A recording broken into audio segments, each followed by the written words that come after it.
Never decide a man's worth by the price of his suit, because the most valuable people rarely need expensive clothes to prove who they are. The laughter began before Marcus Bennett had even closed the door of his aging dark blue sedan. Parked between a row of gleaming luxury SUVs outside the Grand Lexington Hotel in downtown Chicago, his 15-year-old car looked hopelessly out of place, and so, apparently, did he. The crisp October air carried the sound of a string quartet drifting from the ballroom, while golden afternoon sunlight reflected across polished marble steps leading toward one of the city's most exclusive wedding venues. Guests wearing designer tuxedos and elegant gowns paused mid-conversation as Marcus stepped onto the sidewalk wearing a charcoal gray suit that had clearly seen better days. The fabric was pressed neatly, but the cuffs had faded with time, and the leather on his shoes carried the quiet marks of years of careful use. His silver hair was trimmed with precision, his posture calm, his expression peaceful, yet almost everyone who looked at him reached the same conclusion within seconds. He didn't belong. Near the entrance, Richard Carter adjusted the cuffs of his custom-tailored jacket while greeting prominent business partners arriving for his daughter's wedding. He took pride in appearances. Every flower arrangement had been imported. Every crystal glass had been selected by hand. Every guest represented influence, status, or wealth. Nothing had been left to chance. Then his eyes landed on Marcus. Richard frowned for only a moment before a thin smile spread across his face. Leaning toward his wife Patricia, he quietly said, "Looks like someone took a wrong turn." Patricia glanced toward Marcus and let out a polite laugh, careful enough not to seem openly rude, yet loud enough for nearby guests to hear. Within seconds, whispers began moving through the crowd like a breeze across dry leaves. "Is he with the catering company?" one woman asked. "Maybe maintenance," another guessed. "That suit belongs in another decade," someone muttered with a smirk. Marcus heard every word. Years of life had taught him that whispered judgments often traveled farther than spoken kindness. Still, his pace never changed. His polished invitation remained tucked carefully inside his jacket pocket as he climbed the broad limestone steps leading toward the entrance. Just then, a young server carrying a silver tray of champagne glasses lost her footing when the edge of her shoe caught the corner of the welcome carpet.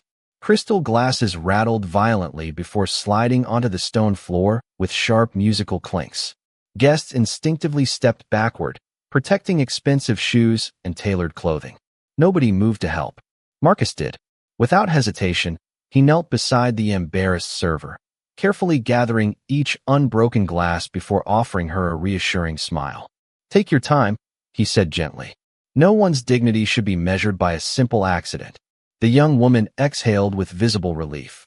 "Thank you, sir," she whispered, her hands trembling less than before. Marcus handed her the final glass and straightened his jacket as though nothing unusual had happened. From only a few feet away, Richard watched the exchange with visible amusement. "Helping the staff already," he remarked loudly enough for several nearby guests to hear. "At least he found where he belongs." Soft laughter rippled across the entrance. Marcus simply looked toward the ballroom doors without responding. Inside the magnificent reception hall, beneath towering chandeliers that scattered warm light across polished marble floors, Ethan Collins stood near the altar pretending to smile for photographs. His tailored tuxedo fit perfectly, yet something about him felt distracted. Every few seconds his eyes drifted toward the grand entrance. His best man finally leaned closer. "You've checked your watch 6 times in 5 minutes, he whispered. "Who are you waiting for?" Ethan glanced toward the doors once more before answering quietly. "The only guest I couldn't imagine getting married without." Outside, Richard took one deliberate step forward, positioning himself directly between Marcus Bennett and the entrance to the ballroom, completely unaware that within the next few moments, every assumption he had made about the quiet black man in the inexpensive suit was about to collapse before hundreds of witnesses. Marcus Bennett met Richard Carter's eyes with the same quiet composure he had shown while helping the young server. There was no irritation in his expression, no attempt to defend himself, and certainly no desire to prove anything. He simply reached into the inside pocket of his worn charcoal jacket and lightly touched the cream-colored invitation resting there, almost as if reminding himself why he had come. The thick paper had softened slightly at the corners after traveling in his pocket throughout the morning, yet the elegant gold lettering remained untouched. He could have presented it immediately. He could have ended every whisper with a single gesture. Instead, he chose patience. It had become his greatest habit over the years. Long before anyone in this ballroom had ever heard the Carter name, Marcus had learned that people often revealed far more about themselves than they ever intended. Sometimes the greatest truth appeared only after someone believed nobody important was watching. Richard folded his arms confidently. "I think there has been a misunderstanding," he said with a polished smile that sounded courteous but felt cold. "Private wedding. Invitation only." Marcus nodded respectfully. "I understand." His calm reply confused several nearby guests. Most people, after being embarrassed in front of a crowd, would argue or insist they belonged there. Marcus did neither. He simply waited. Patricia Carter glanced toward the security staff standing near the revolving doors and gave them a subtle nod. Two uniformed attendants exchanged uncertain looks before beginning to walk toward the entrance. Around them, conversation slowed. Curiosity spread faster than the music floating from the ballroom. Some guests lifted their phones discreetly, sensing an uncomfortable moment they might later describe over dinner. Others whispered fresh assumptions. He probably wandered in hoping for a free meal. Maybe he confused this with another event. Poor guy. Someone should just tell him before this gets embarrassing. Marcus heard every sentence as clearly as the distant violin echoing through the hotel lobby. Yet his breathing remained slow and steady. The warm scent of white roses mixed with fresh linen drifted from elaborate floral arrangements surrounding the entrance. Sunlight streamed through the towering glass facade, casting long reflections across the polished stone beneath his shoes. He noticed details other people ignored. The nervous florist adjusting a crooked ribbon. The exhausted valet quietly stretching his sore shoulders. The elderly pianist inside pausing for a sip of water before beginning another melody. Small moments mattered to Marcus. They always had. Across the ballroom, Ethan Collins struggled to remain focused while guests congratulated him. He thanked relatives, greeted business associates, and smiled politely for photographs, but every few moments his attention returned to the entrance visible beyond the open reception hall. His fiancée, Olivia Carter, noticed immediately. "You keep looking toward the door," she said softly. "Is everything all right?" Ethan forced a reassuring smile. "Everything will be, once he gets here." Olivia tilted her head. "Who?" Before Ethan could answer, another family member interrupted with congratulations, leaving the question hanging unanswered. Outside, one of the hotel attendants approached Marcus with professional courtesy. "Sir," he began carefully, "may I see your invitation?" Marcus reached slowly toward his jacket. Before his fingers touched the envelope, Richard raised one hand. "That will not be necessary," he said confidently. "I think we already know this situation." Marcus paused, then gently lowered his hand again. He looked neither offended nor discouraged. Instead, he glanced briefly toward the ballroom doors, where laughter and music blended into a celebration built on appearances, unaware that its most important moment had not yet happened. At that exact instant, the distant sound of hurried footsteps echoed across the marble floor inside the hotel, growing louder with every passing second. The hurried footsteps grew louder until every nearby conversation faded beneath their rhythm. Guests instinctively turned toward the ballroom entrance just as Ethan Collins appeared, moving faster than anyone had ever seen him move all afternoon.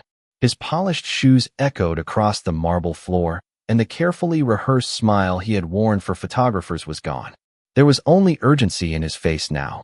Richard Carter stepped forward with a puzzled expression, lifting one hand as though to stop his future son-in-law.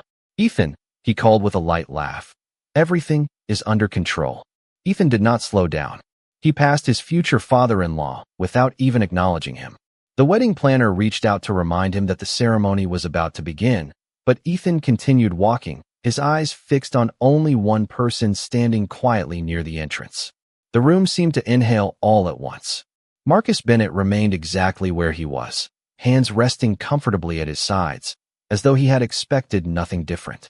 The sunlight pouring through the towering glass windows wrapped around him with a warm glow that softened the faded lines of his old suit without hiding them.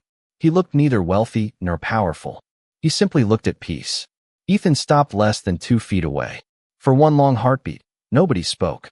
The violinists inside the ballroom continued playing, but even the music felt distant beneath the weight of the silence. Richard frowned. Patricia glanced nervously between Ethan and Marcus. Olivia slowly stepped closer, sensing that something far more important than the wedding schedule was unfolding before everyone. Then, without hesitation, Ethan lowered his head in a deep, respectful bow. "Hello, sir," he said warmly. "Thank you for coming." A collective gasp swept through the entrance. Several guests blinked in disbelief. One businessman quietly removed his glasses as though he had misunderstood what he had just witnessed. The same people who had laughed only moments earlier now stood completely motionless. Richard stared at Ethan, unable to reconcile the image before him with everything he believed about status and success. "Sir," he repeated quietly to himself. Marcus's gentle smile returned. He placed one hand lightly on Ethan's shoulder and nodded. "I would not have missed today for anything," he replied. There was no pride in his voice, only genuine affection. Ethan looked relieved in a way that surprised everyone watching. "I was afraid traffic might keep you away," he admitted with a soft laugh. "I kept checking the entrance every few minutes." Olivia approached carefully, her expression filled with curiosity rather than judgment. Ethan turned toward her and smiled with unmistakable respect. "Olivia," he said, "there is someone I have wanted you to meet for a very long time." Richard finally stepped closer, forcing a polite smile that barely concealed his growing confusion. "Ethan," he interrupted cautiously, "would you mind explaining what exactly is happening?" Ethan looked at Marcus for a brief moment, silently asking permission. Marcus answered with a small, reassuring nod. Only then did Ethan face the crowd. His voice remained calm, yet every word carried effortlessly through the suddenly silent ballroom. "Everything I have today," he began, "started because one man chose to believe in someone everyone else overlooked." The guests exchanged uncertain glances. Richard's confident posture began to weaken. He realized, perhaps for the first time that afternoon, that he had spent the last several minutes judging the most important guest at his daughter's wedding without knowing the first thing about the man standing in front of him. The silence lingered so long that even the musicians quietly lowered their instruments, uncertain whether the ceremony had already begun or something far more significant had taken its place. Ethan looked around the ballroom before speaking again, his voice steady and filled with gratitude rather than ceremony. 10 years ago, I was not standing in designer shoes, he said. I was working 2 jobs, sleeping 4 hours a night, and wondering if I would have to leave college because I could not afford another semester. A ripple of surprise moved through the guests. Most of them knew Ethan as the successful founder of one of Chicago's fastest-growing technology firms. Few had ever heard anything about the years before the headlines, before the interviews, before the luxury home and the tailored suits. Ethan turned back, toward Marcus with unmistakable admiration. Everyone told me success depended on meeting the right investors. They were wrong. It depended on meeting the right human being. Marcus lowered his eyes slightly, almost uncomfortable with the attention. Ethan smiled. The day I thought my future was over, this gentleman walked into the community business center where I was presenting an idea that nobody believed in. I had prepared for weeks. At the end of my presentation, every investor politely thanked me and walked away. Every single one except him. The room remained completely still. Even Richard Carter found himself listening without interruption. Ethan continued. He never asked how expensive my suit was. He never asked what neighborhood I came from. He never asked whether my family had influence. He only asked one question. Ethan paused, remembering every word as clearly as if it had happened yesterday. He looked at me and said, "If every obstacle disappeared tomorrow, what kind of man would you become?" Several guests quietly exchanged thoughtful glances. Ethan smiled again. I answered that I wanted to build something that created opportunities for people who had been overlooked, just like I had. He looked directly at Marcus. He believed me before I had any proof that I deserved it. Olivia reached for Ethan's hand, her eyes beginning to soften with understanding. Richard remained motionless, but the confidence that had filled his posture earlier had quietly faded. Ethan continued. Marcus did not write me a blank check. He did something much more valuable. He introduced me to people who challenged me, taught me, corrected me, and expected excellence from me. Every opportunity one earned afterward came because he opened a door that nobody else even noticed existed. Marcus gently shook his head. "You walked through those doors yourself," he said softly. I only held one open. Ethan smiled. That is exactly who he is. Every time someone thanks him, he gives the credit away. A few guests who had laughed earlier lowered their eyes. The contrast between Marcus's quiet humility and their own assumptions became impossible to ignore. Richard cleared his throat, searching for words that refused to come. He looked at Marcus's faded suit again, but for the first time, he no longer saw worn fabric. He saw dignity. He saw patience. He saw a man who had endured an entire afternoon of judgment without humiliating anyone in return. Then Ethan reached into the inside pocket of his tuxedo and carefully removed a small framed photograph. Holding it for everyone to see, he smiled warmly before saying, "There is one more thing all of you deserve to know about the man standing before you, because without this moment captured in this photograph, there would never have been a wedding for Olivia and me to celebrate today." Every eye followed the small wooden frame in Ethan's hands. It was not expensive. The corners were worn smooth, and the glass carried tiny scratches that caught the warm chandelier light. Yet Ethan held it as though it were the most valuable object in the entire ballroom. He turned it toward the guests. The photograph showed a much younger Ethan standing outside a modest community business center nearly a decade earlier. His suit had been borrowed, one sleeve slightly longer than the other, and his nervous smile could barely hide the uncertainty in his eyes. Beside him stood Marcus Bennett, wearing the same calm expression everyone had seen only moments before. There were no luxury cars in the background, no photographers, no headlines, just two men shaking hands beneath a weathered brick building. "This picture was taken the day my life changed," Ethan said quietly. "Not because someone gave me money, because someone gave me a chance." The ballroom remained completely silent. Ethan continued, "Marcus asked the photographer to take this picture because he told me I would need proof one day that success begins long before anyone notices it." A few guests leaned forward, studying the image more carefully. Olivia smiled softly as she looked from the photograph to Marcus. "You kept it all these years?" she asked. Ethan nodded. "It has traveled with me through every office, every apartment, every company I have built. Whenever I doubted myself, I looked at this picture and remembered that one person believed. Character mattered more than circumstance." Richard lowered his gaze. His reflection shimmered faintly across the polished marble floor beneath him. The confidence with which he had greeted every wealthy guest that afternoon had quietly dissolved into something unfamiliar. Regret settled over him with surprising weight. Patricia folded her hands together, replaying every whispered remark she had made only minutes earlier. Neither of them had imagined that the quiet man they dismissed without a second thought had shaped the future of the groom standing before them. Ethan carefully handed the photograph to Olivia, then faced the guests once again. "Most people think mentors create successful businesses," he said. "Marcus taught me something far greater. He taught me that every decision reveals who you are long before it changes what you own." Marcus smiled gently. "Success has never been about standing above people," he replied.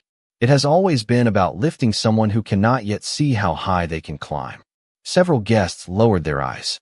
The businessman who had laughed at Marcus's old sedan quietly slipped his luxury car keys into his pocket as though embarrassed by their shine. The woman who had mocked the faded suit suddenly found herself unable to meet Marcus's eyes.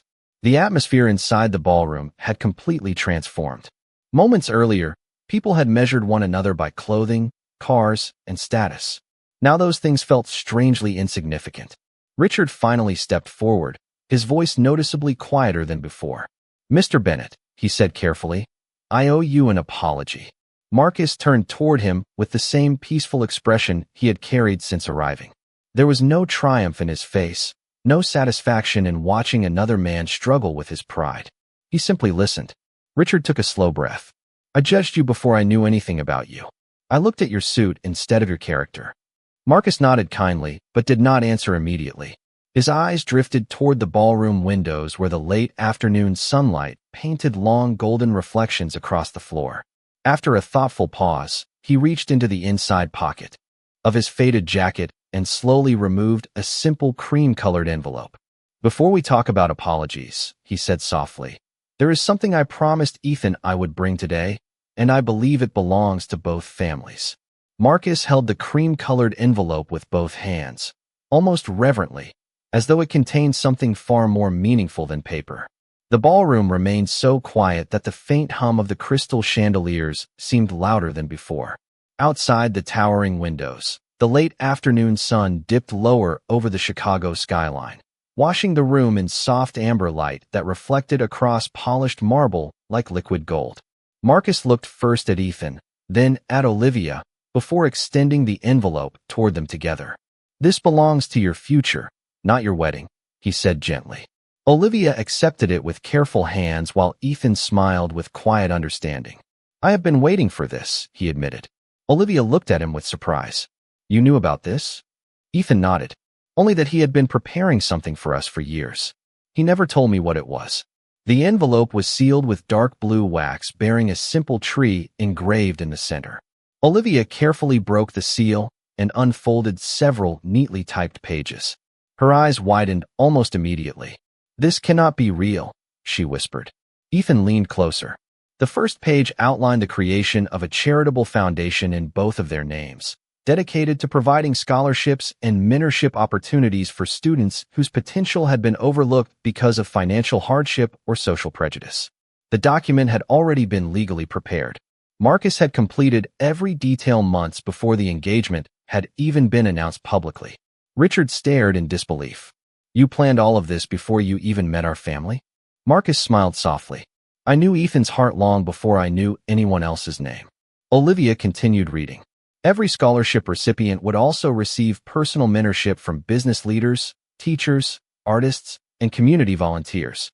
The goal was not simply to pay tuition, but to help young people discover confidence, purpose, and opportunity. Tears quietly formed in Olivia's eyes. "This is beautiful," she whispered. Marcus folded his hands peacefully in front of him. "Money solves temporary problems," he said. "Belief changes generations." The words settled gently over the room. Several guests who had arrived expecting an afternoon of elegance now found themselves quietly reflecting on their own lives. Expensive watches, tailored jackets, luxury handbags, and polished shoes suddenly seemed strangely unimportant beside the simple generosity standing before them. Richard slowly stepped closer until he stood only a few feet from Marcus. His voice was softer than anyone in his family had ever heard. "I spent years teaching my daughter to recognize success," he admitted. "Today I realized I never truly understood what success looked like." Marcus met his eyes with warmth rather than judgment. "We all learn at different moments," he replied. "The important part is choosing not to stop learning." Richard lowered his head, not out of obligation, but out of genuine respect. Patricia quietly reached for Marcus's hand. "Thank you for showing us grace when we did not deserve it," she said. Marcus gave her a reassuring smile. Grace is most valuable when it is least expected. Across the ballroom, the young server Marcus had helped earlier watched with tears of gratitude. She realized the man who had knelt beside broken glasses without hesitation had carried the same humility while holding the respect of one of the most successful men in the room. Nothing about his kindness had changed because of what people believed about him. Ethan looked around the ballroom, taking in every thoughtful face before turning back toward Marcus. "You once told me that the greatest legacy is not what people remember about you," he said quietly. "It is what they become because you crossed their path." Marcus nodded with a gentle smile as the first notes of the wedding processional finally began to fill the ballroom once again, and for the first time that afternoon, every heart in the room seemed to be listening for something far deeper than music. The first notes of the processional floated gently through the ballroom, but no one hurried toward their seats. It was as if time itself had agreed to pause. The atmosphere that had once been filled with polished conversations about investments, vacation homes, and luxury brands had transformed into something quieter, something more honest. Guests who had barely noticed the hotel staff earlier now exchanged warm smiles with servers carrying fresh glasses of sparkling cider. Small acts of kindness began appearing naturally, without anyone asking. Marcus noticed them all, but he said nothing. He had learned long ago that true change announced itself through actions, not applause. Ethan stepped closer and adjusted the collar of Marcus's faded charcoal suit with the same care a son might show his father. "You always refuse recognition," Ethan said with a gentle smile.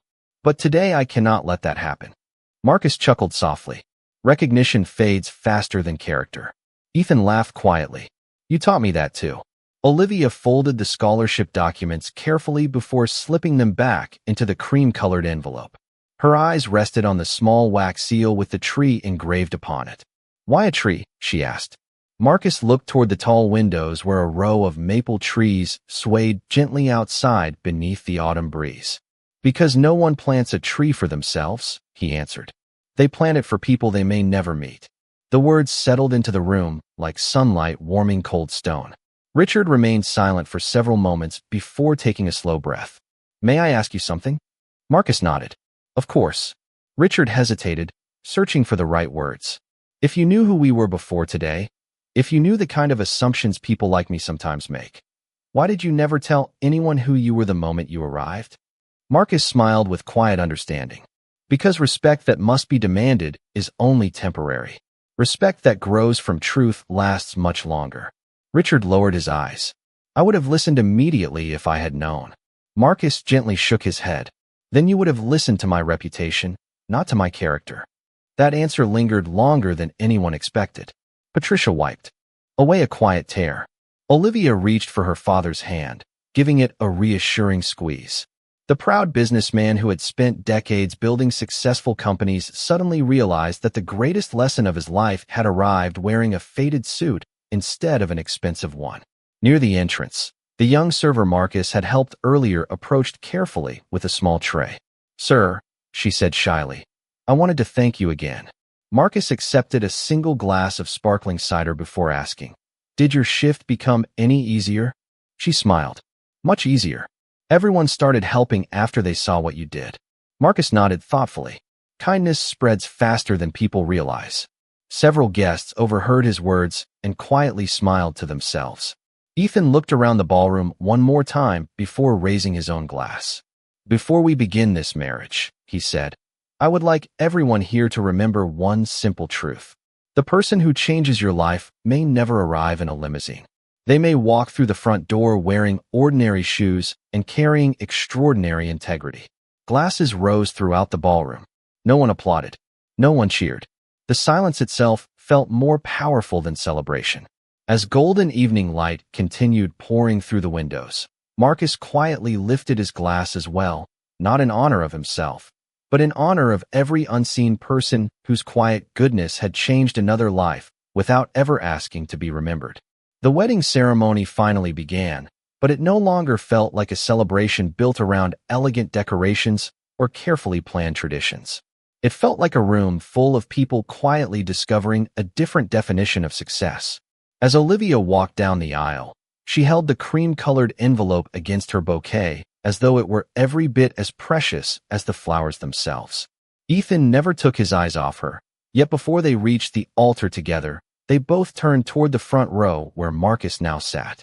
He had accepted the seat only after insisting that Olivia's grandparents remain closer to the aisle. Even in a moment meant to honor him, he had found a way to honor someone else first. Richard noticed that simple gesture immediately. Throughout the ceremony, his thoughts kept returning to the first words he had spoken outside the ballroom only an hour earlier. They echoed in his mind with uncomfortable clarity.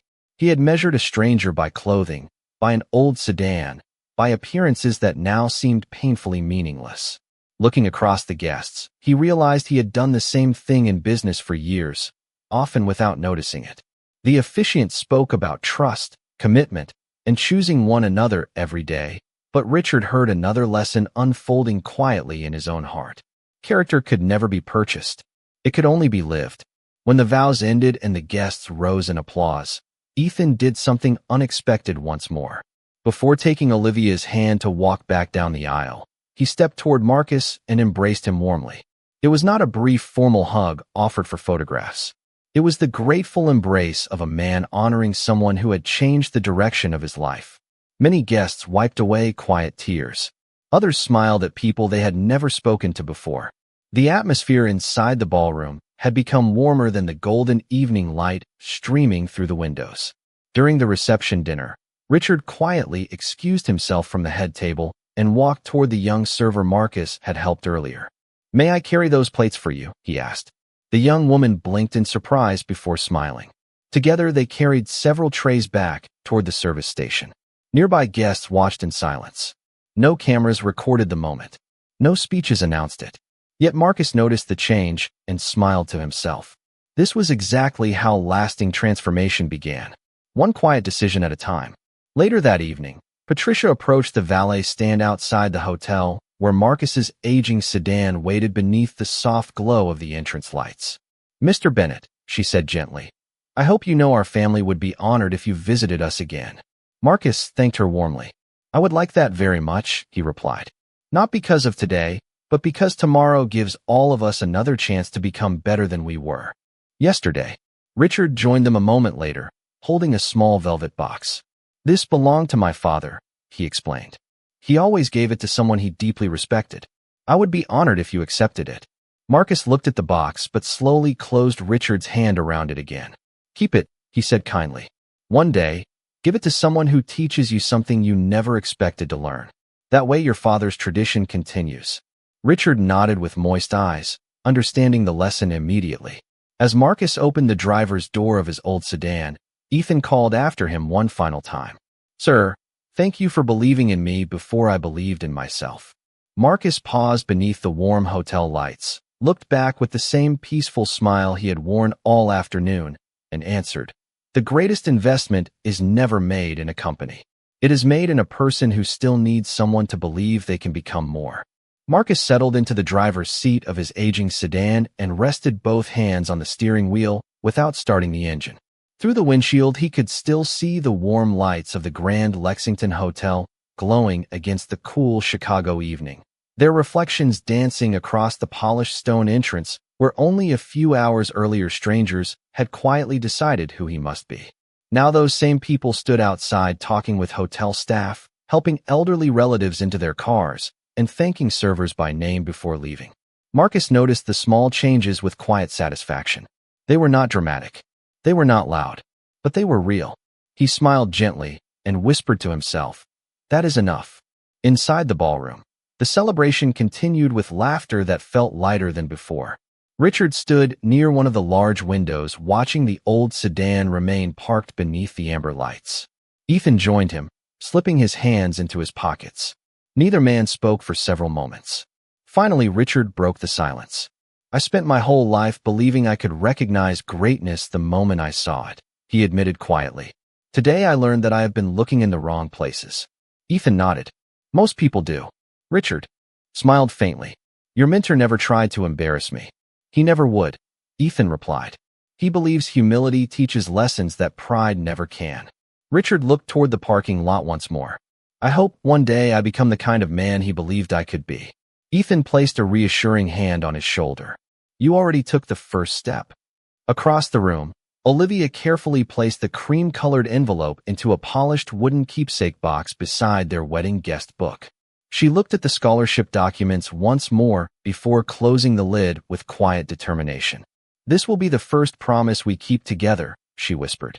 "Not just to each other, but to every student who needs someone to believe in them." Months later, the Bennett and Collins Foundation welcomed its first class of scholarship recipients. Some arrived wearing inexpensive jackets. Some drove old cars.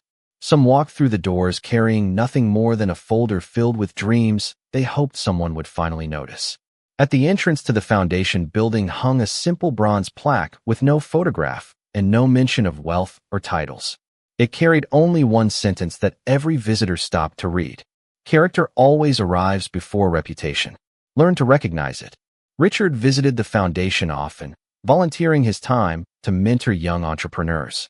Whenever a nervous student entered wearing clothes that looked too ordinary for the room, he greeted them first with a warm handshake, remembering the mistake he had once made outside a hotel ballroom. Marcus never accepted an office with his name on the door. Instead, he preferred sitting in the lobby, welcoming each new student personally, listening to their stories before asking the same question that had changed Ethan's life years earlier. If every obstacle disappeared tomorrow, what kind of person would you become? Every answer reminded him that hope was still alive.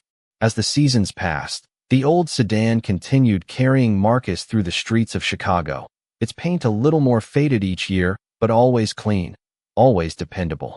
People who saw it rarely looked twice. Marcus preferred it that way. He understood something many never discover. The strongest legacy is not leaving behind a name everyone remembers. It is leaving behind people who quietly become kinder, wiser, and more courageous because one day, when the world judged them too quickly, someone chose to see the person they could become instead of the appearance standing in front of them.